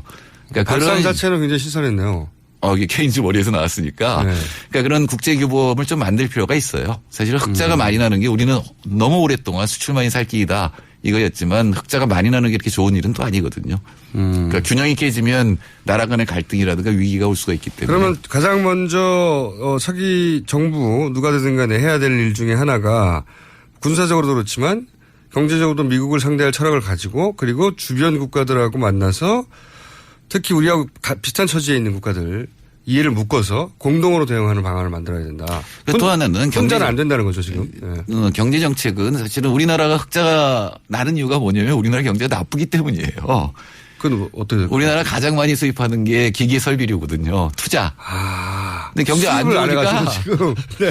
경기가 그러니까 안 좋아서 설비 투자가 지금 마이너스 3.5%예요 작년에. 그럼 수입을 안 한다는 거 아니에요. 그다음에 원료 이런 것들이 이게 나쁜 흑자군요 이게. 네, 그리고 또 하나는 이제 소비재는 많이 수입하잖아요. 근데 네. 사실은 미국에서 소비재 수입 안 하는 게 더 문제입니다. 우리가 다 중국에 수입하지. 네. 근데 소비도 지금 줄이고 있기 때문에 우리가 지금 불황형 흑자라는 얘기를 그렇죠. 많이 하잖아요. 그러니까 우리 흑자. 경제 그리고 우리 소비자들이 그러니까 소비할 수 있게 좀 경제가 좋아지면 기업이 투자하고 그러면 흑자 규모가 줄어들어요. 오히려. 네네. 그러니까 흑자라고 단순히 우리가 잘 돌아가는 게 아니라 불황형 흑자라고 있죠. 네네. 지금 한 5년은 불황형 흑자 확실합니다. 그러니까 뭐 물건을 그 원재료를 사서 생산해내고 해야 되는데 그만큼 안 팔리니까 덜 수입해가지고 지금 그렇죠. 흑자가 된 예. 거잖아요. 그러니까 우리나라 내부에 불황형 흑자. 예. 외워두시고 어디 써먹으세요. 불황형 흑자. 그래서 우리 내부에 설비 투자가 활발하게 일어나지 않으면 우리 경제가 나아질 가능성이 없는데 그러려면 이제 내수도 좀 늘어나야 되고. 근데 그 얘기 나올 때마다 하는 게 사실 우리 재벌들이 지금 축적하고 있는 돈들이 자기들이 금고에 쌓아놓은 돈이 엄청나다. 예, 현금 유보가 예. 예. 어마어마하다. 이거 조금만 풀어도 경제 활성화 될 텐데 그래서 이거 풀라고 얘기 많이 했었잖아요. 네. 근데 그거는 뭐냐면은 아주 간단한 방법은 법인세로 걷어들이는 거예요. 그건 아주 간단하잖아요. 그렇죠. 근데 그거를 계속 낮춰져서 문제가 된 거잖아요. 예, 예. 또 하나는 이제 현금 유보에 해당하는 거에다 세금을 때린다든가 예. 그걸 쓰면은 뭐 세금을 면세해 준다든가 이런 방법이 있는데 제일 좋은 거는 기업들도 안심하고 투자하게 만드는 거거든요. 지금 소위 이제 대기업들이 안심하고 투자하지 못하는 기업의 관점에서 봤을 때 투자하지 못하는 요인이 뭐고 그걸 해결해 주려면 어떻게 되는 겁니까? 크게 봐서. 그러니까 가장 기업들이 투자 안 하는 이유는 불확실성이에요. 그렇죠. 지금 투자해서 물건을 생산해서 팔 수 없다 그러면은 손해 보잖아요. 경제는 원래 불확실성을 제일 네, 그러면 싫어하죠. 불확실성을 제거해 주는 건 시장이 불확실성 제거 못 해주거든요. 그래서 더구나 지금은 전 세계가 불확실성이 점점 커지잖아요. 네. 그 유럽 흔들흔들하죠. 네. 그다음에 미국의 트럼프라고 하는 존재가 나타났죠. 네. 그럴 때는 정부가 투자를 선도하고 인프라를 깔아주고 이런 것들이 정부가 해야 될 일이거든요. 네. 예를 들어서 우리가 애플 그러면 네. 스티브 잡스가 다 받는 것 같지만 애플에 들어가는 그 여러 가지 기술들이야 CD 뭐 이런 것들이요. 또는 뭐 부품들 이게 전부 정부 투자였거든요. 국방성이라든가 또는 그 보건성 쪽에서 투자한 것들이 그러면 많은데. 경제에 대해서 진짜 관심이 있는 후보를 뽑아야 되겠네요. 뿐만 아니라 말 말고 예, 경제. 부총리라든가 경제 참모들이 네. 국가의 역할에 대해서 좀 확신을 갖고 있는 시장에 맡기면 다 된다는 사람이 아니고 가령 지금 우리가 인프라가 없어서 기업들이 투자 못하는 게 가령 이제 생태 투자 같은 거거든요. 그러니까 환경에 관한 이런 투자들은 네. 인프라 깔아줘야 되는 거거든요. 이제 그런 문제가 있고 또 4차 산업혁명 얘기 많이 하는데 그것도 너무 멀리 있고 기술이 상당히 우리가 떨어져 있다고 생각하기 때문에 함부로 기업들이 들어가지 못하는 건데 그건 정부가 모두 다 할 수는 없겠지만 그중에 일부에 대해서는 정부가 같이 투자를 해주는 뭐 이런 것들이 이제 필요한 거죠. 그거를 얘기하다 보니까 이렇게 수준이 너무 높아져 가지고요. 저희가 이런 식으로 정말 국가를 운영하는 대안을 지금 막 저랑 둘이서 방송에서 막 얘기하고 막. 그러니까 질문을 왜 이 질문지 있는 대로 안 하시고 그렇게 자꾸 나가시고. 아니, 저는 궁금하니까요. 실제로 궁금하니까요. 그러면은, 차기 정부가 어디가 되든 간에 한 자리 어디 원하십니까? 제가, 저요? 예. 저는 안 되는 이유가 많아서 안 됩니다. 안 되는 이유가 많겠지만 제가 제가 대통령 한번 임명해 드릴게요. 예. 그건 받아들이겠습니다. 지난주부터 저희가 다 나눴다고 말씀드렸잖아요. 다. 예, 그건 받아들이겠습니다. 자리 몇 개 안 남았어요. 그러니까 전제가 김어준 총수가 대통령 되면 제가 입각하겠습니다. 원하시는 것 좀 말해보세요. 제가 거의 다 나눠줘가지고 너무 늦었네. 원하시는 게 뭐예요? 아니, 그러니까 제가 공식적으로 정의당 정책자문단장이거든요. 예. 그리고 심상정 후보가 출마했잖아요. 예. 그러니까 심상정 후보가 대통령 되기 전까지는 저는 아무것도 맡으면 안 됩니다. 아니 글쎄 그거는 제가 조용히 약속 드릴 테니까. 예를 들어서 경제부총리를 하시면 이 우리나라 경제를 살리실 수 있나요? 뭐 살릴 수 있다고까지는 말 못하겠지만 어떻게 해야 되는지 방향은 뭐 확실하게 알고 있다고는 생각합니다만. 그래요? 오늘 왜 질문이 끝에 이상한 질문이 나오지? 잘할 수 있는지 본인 어필을 좀 해보시고 다음 시간에는 그럼 그 전까지는 제가 네, 제가 제일 큰 약점이 이거예요. 조그만 연구소 하나도 못 살리는 사람이 나를 어떻게 살려. 연구소 조합원이 많이 돼주셔야 제가 가능성이 생깁니다. 자, 그럼 어려운 이름 경제연구소부터 살리시고, 네. 그 전까지는 제가 조그만 구호에 세무서장 같은 거라든가. 제가 진짜 원하는 거 있습니다. 아니면 편의점 하나 맡으실래? 편의점? 아니요, 국립공원. 국립공원이요? 예, 국립공원의 관리 사무소 소장이든가 뭐 그러고 있어요. 지리산 이런 거 있습니다. 지리산 예. 왜 돌을 닦으시려고요? 아니요, 그거 얼마나 좋아요. 도 닦으러 오시는 분들한테 입장료 많이 받아가지고. 아, 입장료 안 받습니다. 좋습니다. 오케이! 소장! 여기까지 하고요. 오늘 굉장히 짧은 시간인데, 예, 큰 그림에 대해서 얘기해봤고, 뭘 해야 되는지. 그러니까 아마 이제 대선의 시기가 조기 대선이 됐든 혹은 뭐 좀 늦어진다 하더라도 올해 안에는 선거는 있으니까요. 그렇죠. 네. 후보를 바라보실 때 이 질문을 해야 된다는 생각을 가지실 수 있는 내용이었어요. 그러니까 어떻게 할 거냐고, 이거 트럼프. 어떻게 상대할 거냐고. 트럼프에 대해서 어떻게 대응할 것이냐는 굉장히 중요한 우리나라의 첫 번째 과제 중에 하나입니다. 알겠습니다. 자, 그러면은 기회가 오기 전까지는, 국립 어디요? 지리산, 네. 지리산 국립공원. 지리산 국립, 거기 이미 소장님 계실 텐데 항의 오겠네요. 그렇네요. 세무서 자리 한번 알아보겠습니다. 자, 지금까지 정태인 소장님이었습니다. 감사합니다.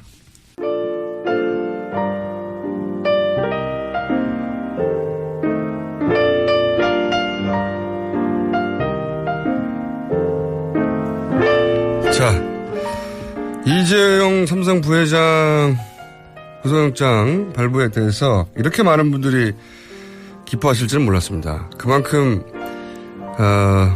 가장 기본적인 정의가 실현되지 않고 있다는 생각을 정말 오랜 세월 하신 거죠, 다들. 79년 삼성 역사의 처음이라고 하니까요. 저한테 항의도 많습니다. 총수를 믿고 불구속에 걸었다가 돈을 2만 원 잃었다. 책임져라. 여기서부터 시작해가지고 뉴스공장 청취자가 100만 명이라고만 해도 750원 곱하기 100만 명이면 7억 5천만 원이다. 이런 문자로 협박하시는 분도 있어요. 삼성전자 통근버스 안에서 문자 드립니다. 제가 가장 빵 터지는 건 이겁니다. 손학규 의장이 오늘 국민의당에 입당한다고 하는 이야기를 듣고서 그렇다면 이재용 부회장이 구속되는 거 아니겠는가. 그 뉴스가 손학규 의장이 저희 방송에 나와서도 항상 본인이 뭔가 큰 정치적 액션을 하면 자기 뉴스를 묻어버린 뉴스가 터진다고 그랬었거든요. 그러니까 손학규 의장이 국민의당에 입당한다고 했으니 이 뉴스가 묻힐 큰 뉴스가 터지겠구나 하고 점쳤었다는 분. 네, 굉장히 과학적인 근거네요. 여기까지 하겠습니다. 예. 이재용 부회장 문자 구속 환영하는 문자 정말 많습니다. 여기까지 하겠습니다.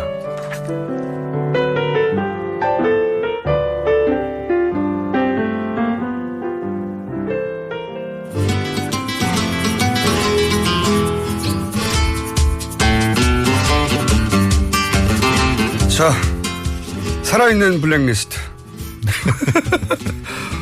황교익 마칼리스트 나오셨습니다. 안녕하십니까. 안녕하세요. 황교익입니다. 79년 만에. 네. 이 뉴스는 이 직종을 가리지 않고 연령대를 가리지 않고 반응이 있어요. 그 뉴스 들었을 때 대한민국 돈이면 다 되는 사회라는 것에 하나를 확 꺾어버리는 그런 느낌이 들었어요. 상징이 확 꺾여진. 네. 이재용 부회장이 뭐 3개월 만에 나오던 3년을 살던 그건 중요한 게 아닌 것 같아요. 맞아요. 예. 맞아요. 그 촛불의 광장에서 가장 크게 외쳤던 게 사실 이게 이재용 구속 그게 있었죠. 상징적인 거죠. 네. 그래서 촛불이 그런 일을 해냈다고 저는 믿어요. 아니 그거는 단순한 짐작이 아니라 사법부에 몸을 담았던 분들이나 현직에 계신 분들도 제가 이제 두루두루 저는 뭐 사법 판사가 되고 적 없으니까 물어봤거든요. 네. 분위기가 어떠냐. 네. 가장 큰 차이가 뭐냐면 제가 오늘 몇 차례 얘기했는데 그 판사들의 엘리트 의식이 대단합니다. 그렇죠. 그러니까 사법 시험을 친 사람들 중에도 공부를 제일 잘한 사람들이 대한민국에서 제일 공부를 잘했고 그래서 그걸 인정받았고 법을 시험을 쳐서 통과했고 스스로 굉장히 똑똑하다고 생각하시는 분들이죠. 그중에서도 서울지방법원의 영장 담당 판사들은 가장 인정받는 그 소위 바로 승진 대상이 되는 그런 사람들이래요. 그러니까 거기를 지나간다는 것은 사실은 인정받았다는 거다. 그런 자리에 있기 때문에 자존심 중에 자존심들이 거기 간다는 거죠. 그래서 사실은 영장 발부하는 판사들은 영향을 안 받는데요, 여론에. 뭐 재벌들 기각시키거나 영장 또는 뭐 사회적으로 그게 왜 구속이 아니냐 하는 거 영향 안 받는데요, 실제로. 물어봤더니 안 받는다고. 그런데 이번에는 받았다고. 그런 얘기 많이 들었어요. 이번에는 받았다고. 법원 전체가 영향을 받았다고. 그 어떤 일이든지 간에 그 양심이라는 게 있잖아요. 양심. 양심에 따라서 하셨겠죠.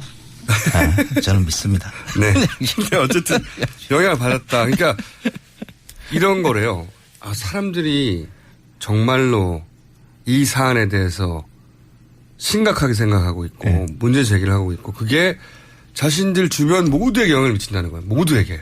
지금 그 김우진 총수의 얼굴을 좀 보여주면 참 좋을 것 같은데 얼굴이 약간 발그스레한 게 있고요. 약간 흥분해 있고요. 무슨 그 예전에 연애할 때 뭐 첫 미팅 나가고 막 이럴 때 같은 그런 분위기가 지금 얼굴에 막 나와요. 본인은 아닌 척하고 계시네요. 네. 제가 그 벌써 한 달 전에 2달 정도 된 것 같아요. 제가 이제 저희 제작진하고 연초에 연말 아니면 연초였을 겁니다. 내가 이제 곧 대통령이 될 거니까. 원하는 자리들 말해봐. 그러면 쫙 다 나눠주고 나서 그때 계셨잖아요. 황교익 그 마칼림스 같이 있었거든요. 그래서 원하는 거 달라고 그랬더니 막 안 한다고 장관도 싫고 다 가만히 있다 막판에 식약처장 정도는 나 하면 안 될까? 그래서 그때 드렸거든요. 자, 요즘 내가 식약청장 처장입니까? 청장입니까? 처장이죠. 처장입니까? 네. 네. 식약처장입니다. 앞으로 식약처장으로 부르겠습니다. 자, 오늘 주제는 뭡니까, 처장님? 음식 먹을 때 항상 우리가 보는 거지만은 식당에서 늘 이 그릇을 봐요. 그런데 이 그릇이 언제부터 우리한테 이렇게 주어졌는가 생각, 별로 안 하는 게 있어요. 스탠 밥그릇. 스테인리스인데 이걸 스테인이라니요. 스테인리스. 그런데 이거는 스테인이라고 해야 이렇게 느낌이 확 와요. 맞습니다. 그 스테인 밥그릇. 제가 그 말씀 나오니까 잠깐 그 얘기부터 할게요. 스테인. 이거 이제 표준어가 아니라고. 그렇죠. 뭐라고 하고 또 방송에서 쓰레빠 이렇게 말하면 슬리퍼라고. 쓰레빠는 외래어 아니고 슬리퍼는 외래어 아닙니까? 게다가 구체적으로 지시하는 물건이 달라요. 슬리퍼는 약간 헝겊으로 만들어져 있고 실내에 쓴다든가 머릿속에 떠오르는 게 그렇고요. 쓰레빠는 황색 PVC로 만들어져 가지고 중간에 끊어지는 거 있잖아요. 그것은 다른 물건입니다. 그 스테인리스라고 이야기를 하면 이 차갑고 그 금속의 그런 느낌들 뭐 이런 게 잘 안 생겨요. 그래서 스탱은 밥그릇. 부엌 용기는 스탱이라고 불러줘야지. 좀 다른 물질이거든요. 이 스탱 밥그릇이 그 인사동에 가면 그 외국인들을 위해서 내놓는 관광 상품 중에 이것도 있어요. 그 스탠 밥그릇을 비닐 포장을 해서 태극기가 붙어 있고요. 그래요? 한반도 기 같은 이런 문양을 갖다 새겨 넣어놓고 하나에 예전에는 1,000원에 팔았는데 요즘 얼마인지 모르겠는데 그걸 팔아요. 그래서 식당에 가서 나오는 그 스탱. 스탱 밥그릇이 그게 상품화가 또 됐어요, 그렇게? 그래서 외국인들이 이거 사가요. 재밌다고. 일본이 중국인. 밥을 주식으로 하는 그 국민들이 와가지고 이 그릇 너무 재밌다라고 사가요. 아니, 왜 스탱으로. 이 밥그릇을 참 밥을 맛없게 만드는 그릇 중에 하나죠. 그래요? 그렇죠. 이게 음식이라는 것은 어떤 그릇에 담기는가에 따라서 맞습니다. 좀 이렇게 느낌이 많이 달라지죠. 느낌도 다르지만 이제 예를 들어 콜라. 비근한 예로 좋은 음식은 아니지만 콜라를 유리병에 담긴 예, 그 병콜라와 예, 병콜라. 캔콜라와 플라스틱 콜라는 느낌 다르죠. 느낌 맛이 달라요. 네, 맞아요. 서로 용기가 작용을 하는 게 달라가지고 맞습니다. 맛이 달라요. 그 밥도 좋은 예쁜 도자기 그릇에 이렇게 담으면 그 참 그 맛있어 보이고 실제 맛도 다를 거라고 봅니다. 그래서 저는. 맛이 다르죠. 네. 그 밥을 주식으로 하는 국가는 일본, 뭐 중국, 베트남, 뭐 이 기타 등등 네, 이 동북아시아권 동남아시아. 참 많죠. 그들 나라에 가서 보면 밥그릇은 다 도자기를 쓴다는 걸 알 수 있을 겁니다. 기본입니다, 맞습니다. 그렇죠. 네. 그리고 그 민족 국가들마다의 좀 독특한 디자인들을 가지고 있죠. 모양이 다르고. 예. 네. 그런데 우리는 다 스텐 그릇을 써요. 이건 뭐 디자인도 뭐 있는 게 아니고요. 언제부터 이렇게 됐죠? 디자인이? 이 일은 이거 1970년대에 벌어진 일인데요. 그 70년대. 오래 안 됐네요. 네, 얼마 안 됐어요. 그때는 이제 쌀이 좀 부족하니까 그 절미 운동이라고 해서 밥 좀 덜 먹자. 그걸 열심히 정부에서 계도를 해요. 아니, 진짜 그 70년대 특히 박정희 대통령 시절에 각종 운동들 보면 지금 보면 진짜 웃긴 운동들 많아요. 그렇죠. 사실 밥 좀 덜 먹자 운동 이런 거. 그 정부 입장에서는 이제 쌀값을 안정시켜야 되고 이래야 되니까 좀 그 중요한 정책일 수도 있어요. 아니 근데 혼식을 하자까지는 제가 이해하는데 절미 운동 이런 걸 그러면서 이 밥그릇에 대한 규격을 만들어요. 그래요? 네. 지름 10.5cm, 예. 높이 6cm 규격을 만들어요. 그런 역사가 있습니까? 네. 군사정권 시절에 밥그릇 크기를 정해버렸어요? 그렇죠. 지금 이 스텐 군인들 답네요. 스텐 밥그릇의 규격이에요. 그 자로 가지고 이렇게 재보시면 딱 그 규격이 나올 겁니다. 이 규격의 밥그릇을 쓰지 않으면 그 서울시에서 먼저 시행령을 먼저 발동을 시켰는데 1회는 영업 한 달간인가 중지시키고 두 번째는 영업 정지. 무서운. 그렇죠. 아주 강력하게 이걸 실시를 해요.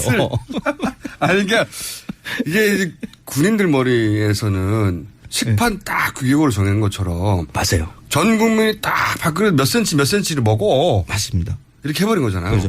근데 그 이유가 절미하려고. 절미 운동이죠. 쌀 많이 못 퍼주게 하려고 만들어진 정책이구나, 이게. 근데 그게 그런다고 해서 밥을 덜 먹게 되는가 이것도 생각을 해봐야 돼요.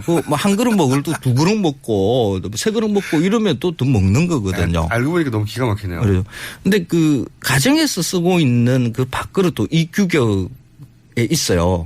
그렇겠죠. 프레스를 한번 금형을 한번 만들어지니까 계속 똑같은 거 찍었을 거 아닙니까. 집에서는 사실 스텐 그릇 안 쓰잖아요. 그 도자기 그릇 씁니다. 보통 그렇죠. 근데 한국의 도자기 회사에서 나온 밥그릇을 지금 여러분들 가지고 계시면 자를 가지고 한번 재보십시오. 그 규격이에요. 그 규격이에요. 그것도. 그 규격이 왜 됐는지 모른 채 계속 우리 밥그릇은 이 규격인가 보다 하고 만들어 온 거. 그렇죠. 그러니까 스텐 밥그릇은 그 스텐 공장에다가 그걸 내렸겠죠. 지시를 이 규격으로 만들어. 그리고 도자기 회사에도 또 그렇게 이 밥그릇의 크기는 이걸로 해. 절미하느라고. 그래서 전 국민의 밥그릇이 다 밥그릇 커지면은 쌀 많이 들어가니까. 이런 무식한 이유로 해서 밥그릇의 크기가 정해졌다니.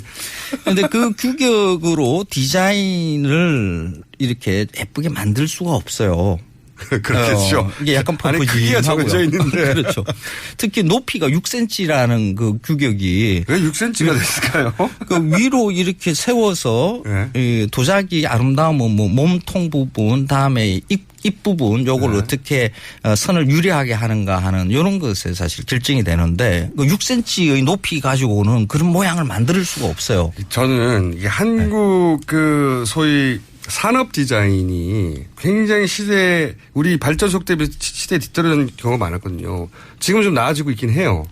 근데 일본하고는 비교할 수 없을 정도 뒤쳐져 있고, 근데 그런 이유 중에 알고 봤더니 그 이제 군사 문화가 만들어낸 규격화 그렇습니다. 굉장히 큰 영향을 미쳤네요. 근데 그릇 하나조차. 그러니까 1970년대 상황에서는 그 쌀을 아껴야 된다는 그런 그 정부의 생각이 좀 맞는 생각일 수도 있어요. 그런데 그러면 이걸 긍정적으로 예를 들어서 이제 혼식을 하자 이건 좀 이해 간단 말이죠. 근데 밥그릇 크기를 규격을 통일시킨 다음에 이 밥그릇을 안 쓰면 스댕으로 안 쓰면 혹은 규격을 틀리면 식당 문 닫아 이렇게 했다는 거잖아요. 야. 근데 지금은 지금 쌀이 남아 돌아가는 시대에 살고 있거든요. 그 정부 재고비가 넘쳐가지고 이걸 어찌지 못하는 지금 상황에까지도 있는데 쌀 가격 밥 한 공기의 가격이 한 200원 정도 든다라고 이야기할 정도로 쌀값이 굉장히 싸요. 근데 지금 이 상황을 생각을 한다 그러면 진작에 이 스탠 밥그릇은 버려야 되는 거죠.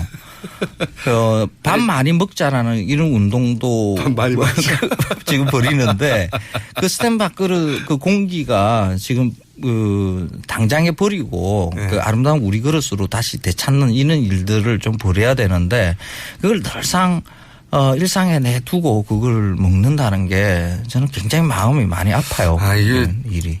어쩌면은 우리가 이제 부드러운 욕설이죠. 이런 스댕. 그 욕설을 최초로 만드신 분이 혹시 이 수생 그릇 규격이 어떻게 만드는지 역사를 알고 만드신 게 아닐까 싶기도 한데. 그래서 그때 그 자료를 저도 추적을 해보려고 그 규격을 누가 만들었는가. 그러니까 왜 6cm인가. 그때 내무부 공무원인가 아니면 뭐 농식품부 공무원인가 이거 어떤 공무원이 궁금하면 못 참으니까 선생님은 또. 근데 그 자료는 안 나오더라고요. 자, 그럼 방송을 통해 저희가 이 수생 밥그릇의 규격 6cm를 결정하신 분을 찾습니다. 한식 세계화 이야기를 참 많이 해요. 외국에 우리 음식을 널리 알리는 거 뭐 이거는 뭐 좋은 일일 수도 있어요. 그런데 이 한식 세계화의 가장 기본은 외국인들이 우리나라에 와서 이 나라 음식 참 맛있다, 품격 있다 하는 이런 것을 이미지를 가지고 가야 되거든요.